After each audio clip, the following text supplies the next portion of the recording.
ঘোষের প্রবন্ধ রবীন্দ্রনাথের যাত্রা ব্রাহ্মধর্ম থেকে মানুষের ধর্ম থেকে নির্বাচিত অংশ, পত্রিকার ৩১তম বর্ষ, প্রথম সংখ্যা। একটি চিঠিতে রবীন্দ্রনাথ লিখেছিলেন, আমি শহরের মানুষ। একদিন হঠাৎ এক পল্লীবাসী বাউল ভিখারির মুখে গান শুনলুম, আমি কোথায় পাবো তারে, আমার মনের মানুষ যে রে। আমি যেন চমকে উঠলুম, বুঝতে পারলুম এই মনের মানুষকে, এই সত্য মানুষকেই আমরা দেবতায় খুঁজি, মানুষে খুঁজি, কল্পনায় খুঁজি, ব্যবহারে খুঁজি, হৃদা মনীষা, হৃদয় দিয়ে, মন দিয়ে, কর্ম দিয়ে। ১৯৩০ খ্রিস্টাব্দে রবীন্দ্রনাথ অক্সফোর্ড থেকে আহ্বান পেলেন হিবার্ট বক্তৃতা দেওয়ার জন্য। এই বক্তৃতামালাই দ্য রিলিজিয়ন অফ ম্যান নামে পুস্তক আকারে প্রকাশিত হয়। পরে ওই বিষয় নিয়ে বাংলায় প্রকাশিত হয় মানুষের ধর্ম। এই মানুষের ধর্ম বলতে রবীন্দ্রনাথ অবশ্যই কোনো ব্যক্তি মানুষকে তার সাধনার লক্ষ্য বলে মনে করেননি। এই মানুষ তাঁর মতে মানব সমগ্র অথবা মনুষ্যত্বের আদর্শ। একথা তিনি স্পষ্টই বলেছেন, চিরন্তন বিরাট মানবকে আমি ধ্যানের দ্বারা আপনার মধ্যে গ্রহণ করবার চেষ্টা করি। নিজের ব্যক্তিগত সুখ দুঃখ ও স্বার্থকে ডুবিয়ে দিতে চাই তার মধ্যে, অনুভব করতে চাই আমার মধ্যে সত্য যা কিছু, জ্ঞানে প্রেমে কর্মে তার উৎস তিনি।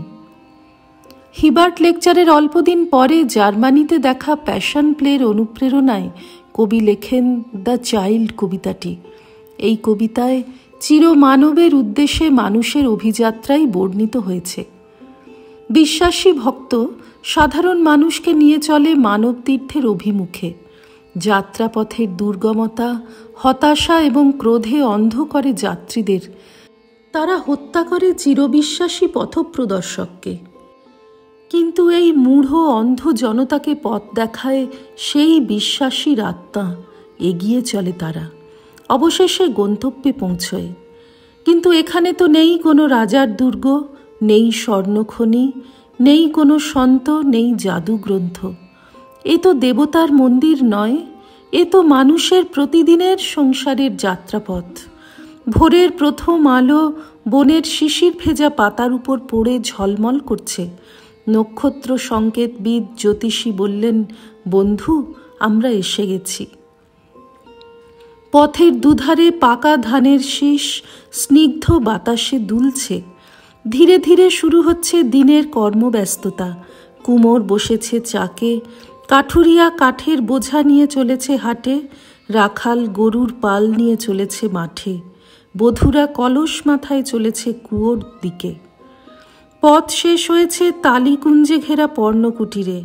সেই কুটিরের দ্বারে কোনো এক অজানা কবি গাইছেন, মা দোর খোলো।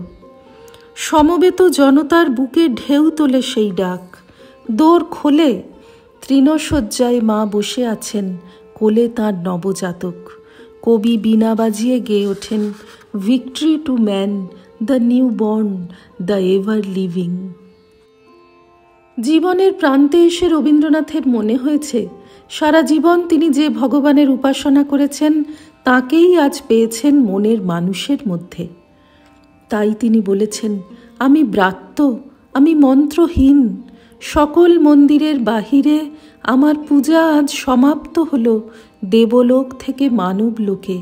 আকাশে জ্যোতির্ময় পুরুষে আর মনের মানুষে আমার অন্তরতম আনন্দে।